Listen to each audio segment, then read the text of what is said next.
When people questioned my hair, they expected me to explain, defend, or shrink. I didn't. I focused on my work, my growth, and my peace. Slowly, the same people who doubted me started watching me succeed. I never got an apology, but I got something else. And I'm still deciding which one mattered more.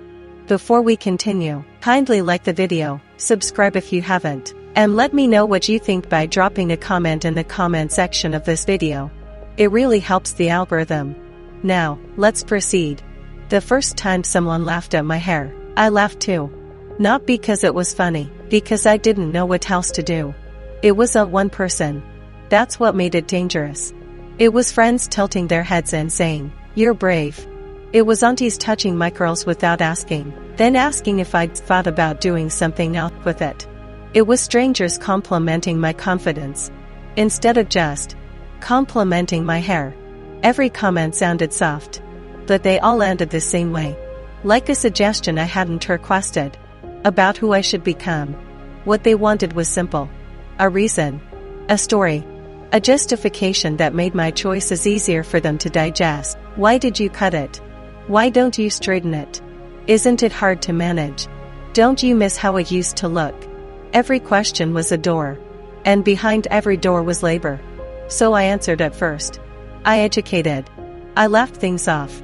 I explained routines. I softened edges. Until one day, mid-sentence, something in me stopped. I realized I was spending more time explaining my hair than living in my body. More time translating myself than enjoying myself. And the wild part, none of them were changing.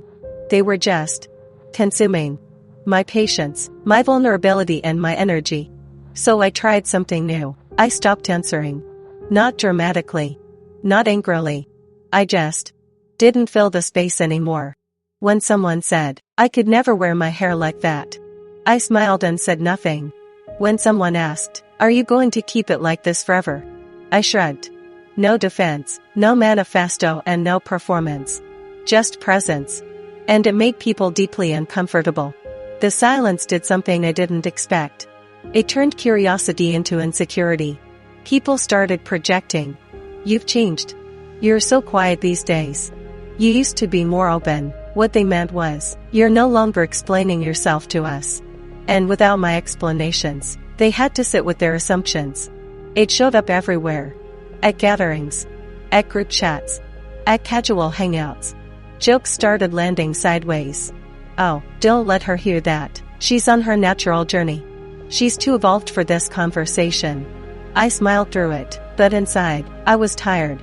Because I wasn't trying to be anything. I was just trying to be left alone. Part of me wondered, was my silence arrogant?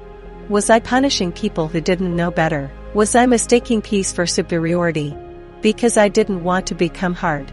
I just didn't want to keep bleeding quietly. So instead of arguing, I redirected. I poured my energy into things that fed me.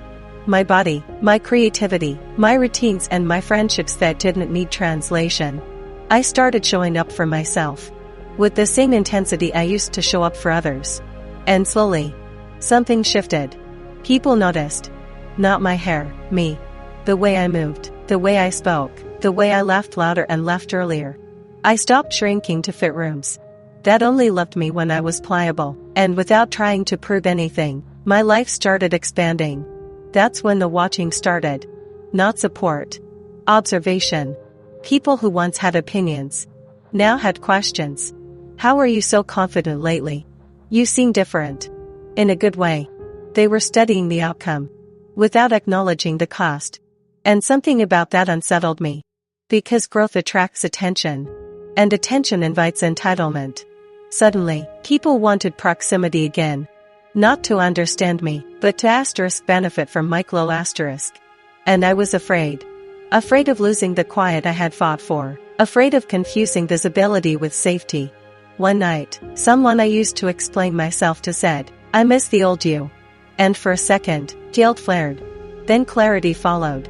The old me was more accessible, more pliable, and more willing to make herself smaller. So others could stay comfortable. I didn't miss her, I just felt responsible for her disappearance. Not everyone adjusted. Some friendships faded, some conversations thinned, Some people grew colder. Sun surprised me by growing closer. Thriving rearranges your circle. Not loudly, but decisively. That's when the real question surfaced. Was I growing? Or was I just becoming untouchable? Was my peace authentic? Or was it built on emotional distance? Because not arguing protects you. But it can also isolate you. And I was afraid of becoming alone. I never announced a transformation. I never posted a speech. I never demanded respect. I just stopped negotiating my existence. And somehow, that changed everything. Opportunities found me in quiet ways. Introductions. Invitations. Spaces that felt aligned instead of impressed. No applause. No redemption arc. Just momentum. And it felt anticlimactic. No one ever said, I was wrong. No one revisited old jokes. No one acknowledged the pressure. They just adjusted. As if the discomfort had expired. And part of me wanted more. I grieved that. Not loudly. But deeply. Because apologies aren't about validation. They're about repair. And I had repaired myself alone. Still, I couldn't ignore what I had gained. Freedom. Choice. A life less dependent on being understood. I could move through spaces. Without asking permission to be whole. That was new. I realized then, arguing keeps you attached.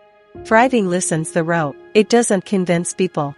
It forces them to confront what they assumed would never change. And that makes people uncomfortable. Some people distanced themselves quietly. Some leaned in awkwardly. Some pretended nothing happened. And I let them. Because peace isn't about control. It's about alignment. Silence isn't passive. It's selective. I learned when to speak. And when to preserve my energy. Not everything deserves a response. Not everyone deserves access. I didn't argue. I didn't correct. I didn't demand understanding. I built a life that didn't require constant explanation, and that became my answer. Still, some nights, I wonder, would an apology have healed something? Would it have softened the journey? Would it have made the thriving sweeter? I don't know. And that uncertainty is honest. What I do know is this: I am no longer performing resilience. I am living it. And that matters more than being right. When people question my hair now, I don't flinch. I don't explain. I don't shrink. I smile. Because my life already answered. I never got an apology. But I got momentum. I got peace. I got distance from rooms that needed me unsure. And I'm still deciding which one mattered more.